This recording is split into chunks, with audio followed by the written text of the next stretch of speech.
Japan में daily भूकंप आता है। जिस भूकंप में हम लोग मैदान में भाग जाते हैं ना, वहां पे घर मकान अब ऐसे बना दिए गए हैं कि भूकंप के दौरान क्लास चलते रहता है। और 20-20 तल्ला बिल्डिंग सिस्टम बना दिया सब, बिल्डिंग में हिले नहीं देते हैं सब। जो पिलर होता है ना, पिलर कोई सस्पेंशन पिलर बना दिया, पिलरवा अपना हिल जाता है, शॉक वाला लगा के स्प्रिंग, और उसके बाद से मकान को खोखला बना के, जैसे चारों ओर से मकान बनेगा, बीच में खाली जगह रहेगा, और उस खाली जगह में ना लोहे की बड़ी सी बॉल लटका देते हैं, बहुत भारी लोहे की बॉल। तो जब कोई घूमने वाली चीज पे कोई चीज लटका देते हैं ना, तो तेज नहीं घूम पाता है। अब जैसे भूकंप आता है तो जापान में डेली भूकंप आता है, डेली चर्चा होता है जब बड़ा हो जाता है तब। कहीं ना कहीं जापान में ना भूकंप आते रहता है। वहां पे घर मकान अब ऐसे बना दिए गए हैं कि भूकंप के दौरान क्लास चलते रहता है। जिस भूकंप में हम लोग मैदान में भाग जाते हैं ना, भागा हो उसमें वहां क्लास चलते रहता है। और 20-20 तल्ला बिल्डिंग, हाँ सिस्टम बना दिए हैं सब ना, वो सब वहां पे सिस्टम बना दिया सब, बिल्डिंग में हिले नहीं देते हैं सब। जो पिलर होता है ना, पिलर कोई सस्पेंशन पिलर बना दिया है सब, पिलरवा अपना हिल जाता है, शॉक वाला लगा के स्प्रिंग, और उसके बाद से मकान को खोखला बना के, जैसे चारों ओर से मकान बनेगा, बीच में खाली जगह रहेगा, और उस खाली जगह में ना लोहे की बड़ी सी बॉल लटका देते हैं सब, बहुत भारी लोहे की बॉल। तो जब कोई घूमने वाली चीज पे कोई चीज लटका देते हैं ना, तो तेज नहीं घूम पाता है वो, तो बड़ा भारी लटका देते हैं लोहे का वहां पे। अब जैसे भूकंप आता है तो बिल्डिंग हिलती है, तो बिल्डिंग वहां से बंधा हुआ लोहा हिलता है, तो वो क्या करता है, बैलेंस करा देता है। तो हिलना चाहिए ज्यादा, तो हिलता है, काम आराम से चल जाते हैं सब। जापान का सबसे बड़ा द्वीप का नाम होन्शु द्वीप है। जापान का सबसे बड़ा द्वीप होन्शु द्वीप है। जापान में 7800 द्वीप होने के बावजूद और 3800 द्वीप होने के बावजूद, इतना इंडस्ट्रियल होने के बावजूद, वहां 65% से ज्यादा 70% तक जंगल है। कितना परसेंट है? उन्होंने पूरे पर्यावरण जंगल को बचा के रखा है जापान ने। हालांकि जापान की सबसे एक बड़ी ताकत है, वहां जनसंख्या बहुत ही कम है, और जनसंख्या कम होने की वजह से, देखिए हम लोग एक चीज जो बोलते हैं ना कि एजुकेशन बहुत जरूरी है, ये जरूरी है, ये जरूरी है, आपको सबसे ज्यादा छुपाया ये जाता है कि फाइनेंस जरूरी है। जरूरी क्या है? फाइनेंस। देखो पैसा अगर नहीं आएगा ना, मेंटेलिटी में डिफरेंस आने लग जाएगा यहाँ पे। फाइनेंशियल स्थिति देख, अब तुम देखना, तुम जनरल डिब्बा में बैठ के देखो, वहां लोगों की बात करने का टॉपिक, मुद्दे अलग होंगे। तुम वही उठ के उसी ट्रेन के एसी डिब्बे में जाके देखो, वहां लोगों के बात करने का तरीका, स्टैंडर्ड लिविंग स्टाइल सब कुछ अलग हो जाएगा। यहाँ एकदम कंप्लीट क्या रहेगा? डिफरेंट रहेगा। फ्लाइट में चल जाओ और ज्यादा रहेगा, उसमें चल जाओ, उसमें भी बिजनेस क्लास में है, कोई दिक्कत, तो सब अलग हो जाता है। तो भारत के लोगों को ना छुपाया गया, क्योंकि देखिए भारत एक लोकतांत्रिक देश है, हमें अपनी ज़रूरतों के लिए हमने अपनी सरकार चुनी है। तो एक प्लान तरीके से इन्होंने कहा कि शिक्षा बहुत ज़रूरी है, क्योंकि उन्हें पता था कि शिक्षा अगर देंगे तो 25 साल लगेगा इसको, उसको नर्सरी, केजी, मैट्रिक, इंटर कराओ, फिर ग्रेजुएशन कराओ, फिर कंपटीशन दो, नौकरी दो, 25 साल, तो 25 साल शांत रहेगा, शांति से कहो, इसको टॉनिक पिलाओ, शिक्षा जरूरी, शिक्षा जरूरी, फाइनेंस जरूरी है, फाइनेंस समझ में आ गया कि नहीं आ गया? फाइनेंस जरूरी है। फाइनेंस से आप कहीं पे भी कोई साम्राज्य खड़ा कर सकते हैं, उसे सस्टेन करने के लिए शिक्षा की जरूरत होती है। तो कोई जरूरी थोड़ी खुद ही सस्टेन करेगा यहाँ पे। तो फाइनेंस खराब कर दिया। जापान ने कहा कि ये सब नौटंकी हमारे यहाँ नहीं चलेगा, ये जरूरी है, वो जरूरी है, कपड़ा पहनना जरूरी है, तो भाषण देने की क्या जरूरत है? जैसे कपड़ा पहनना जरूरी है, वैसे एजुकेशन जरूरी है। क्या जिंदगी भर हम लोग पढ़ते हैं? सीखते जिंदगी भर हैं। पढ़ाई का एक उम्र होता है 20-22 साल तक में आप अपनी पूरी मेन जो स्ट्रीम एकेडमिक स्कूल कॉलेज की पढ़ाई होती है उसे खत्म कर चुके होते हैं। उसके बाद वो टोटल फोकस करता है फाइनेंस पे। तो जापान के लोगों के पास पैसे ज़्यादा हैं, पैसा जाने होने की वजह से लिविंग स्टैंडर्ड बढ़ गया है, खाने पीने का जो क्वालिटी है वो बढ़ गया है, जिस वजह से लोग बीमार कम पड़ते हैं। हमारे यहाँ लोगों के पास पैसे कम हैं, जिस वजह से खाने पीने की स्टैंडर्ड एकदम खराब है, एकदम न्यूट्रिशन के नाम पे तो जीरो है। इसी वजह से जब बीमार पड़ते हैं तो इतना तेजी से इनका हेल्थ डाउन होता है। सीधे जिला से गांव से जिला में, जिला से बड़े से हॉस्पिटल में होगा पटना, पटना के ऊपर धर धरा के भेज देते हैं सर। जोन हॉस्पिटल पकड़ता है ना, कहता है कि जाने वाला है, धैले रहो 2 दिन, 2 लाख लेके अगले दिन रेफर, 2 लाख लो अगले दिन रेफर, रेफर करते करते करते ऊपर तक पहुंचाता है। जब लास्ट तक पहुंचते हैं तो किसी के पास कुछ बचा ही नहीं। इसका रीजन क्या है? हेल्थ सिस्टम अच्छा, देखो हमारा फूड बिहेवियर बहुत खराब है। हमारे पास पैसे नहीं है। और चाइना में, सॉरी जापान में इसने बहुत अच्छा किया है। जब आप अच्छा लिविंग स्टैंडर्ड कर देते हैं ना, तो आपको हर जगह वैसे ही चाहिए। जैसे आपका घर एकदम, घर में कालीन बिछा होगा, साफ सफाई होगा, किसी घर में जाएंगे ना तो उसमें आपको कुछ फेंकने में भी अजीब लगेगा, तो तुम फेंक ही नहीं पाओगे।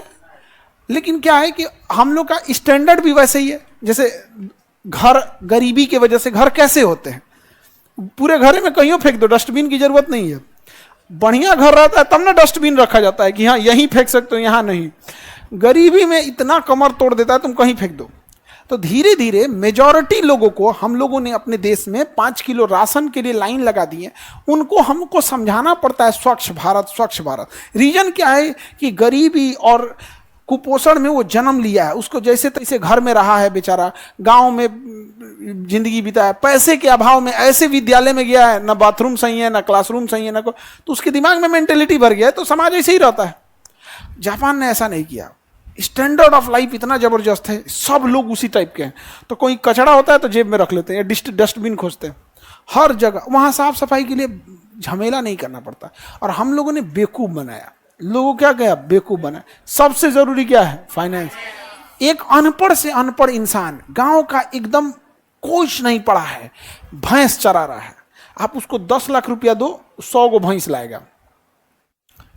कितना लाएगा, 100 गो भैंस। तुम अभी ग्रेजुएशन करते रहना, उस 100 गो भैंस लाएगा, 6 महीना बाद सब भैंस बच्चा देने लगेगी।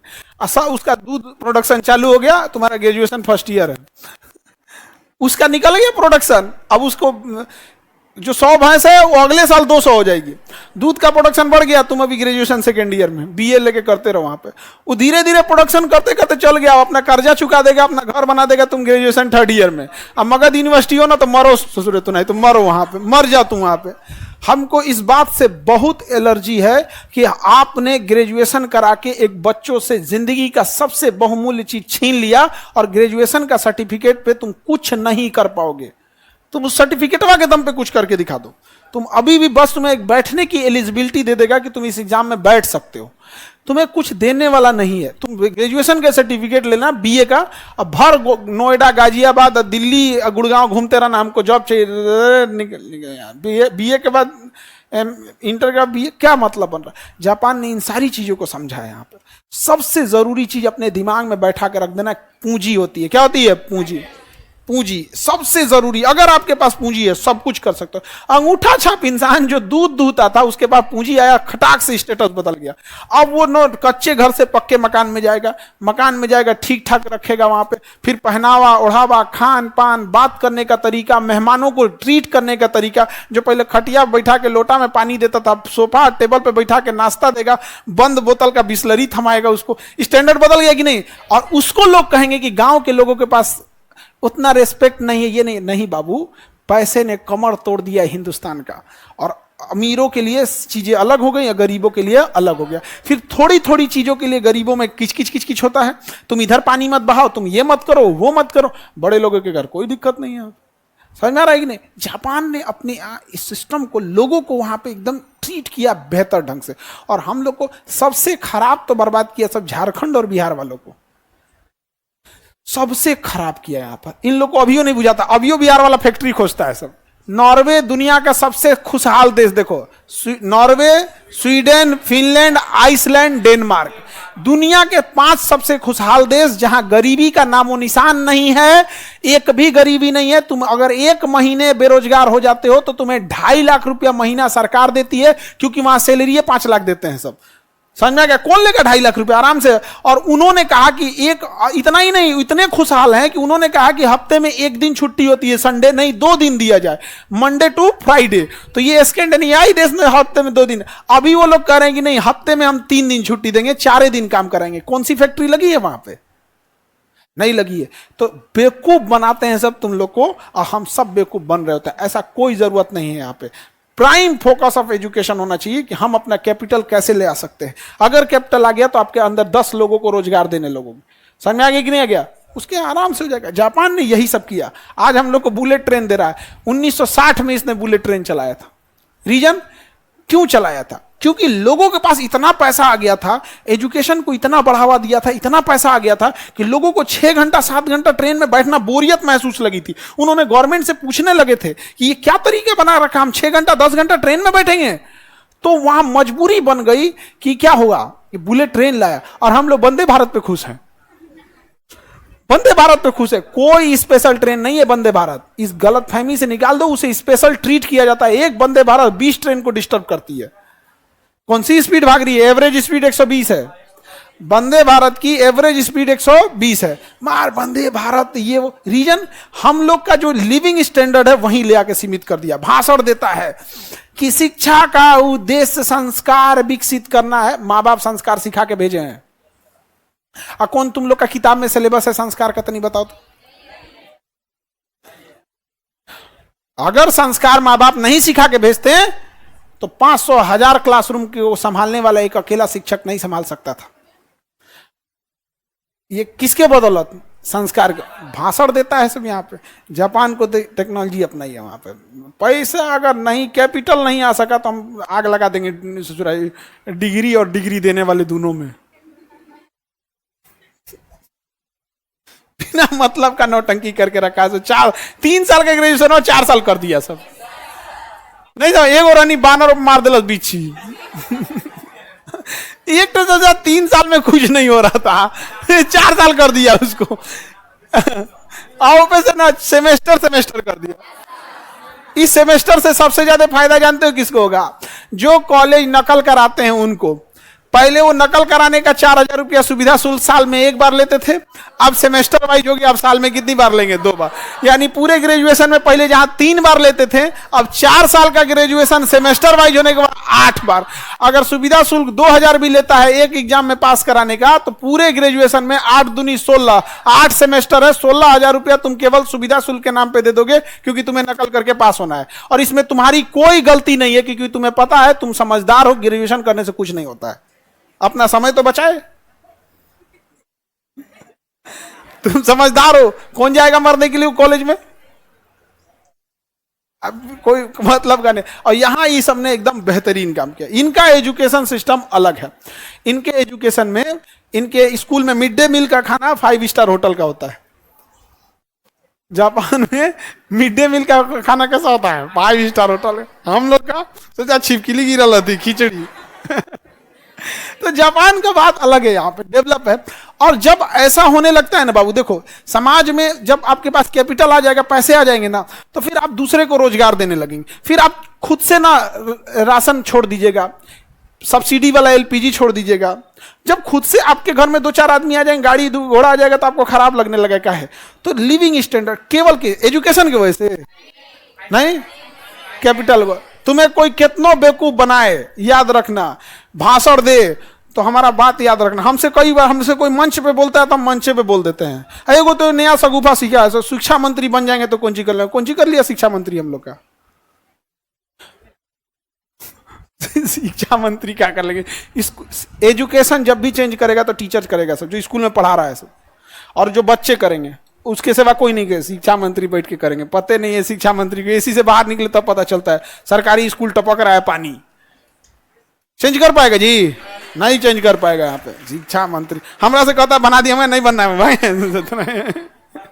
बार बार हमरा से यही पूछता है यहाँ पे, शिक्षा मंत्री बने, कोनो अच्छा चीज बताओ।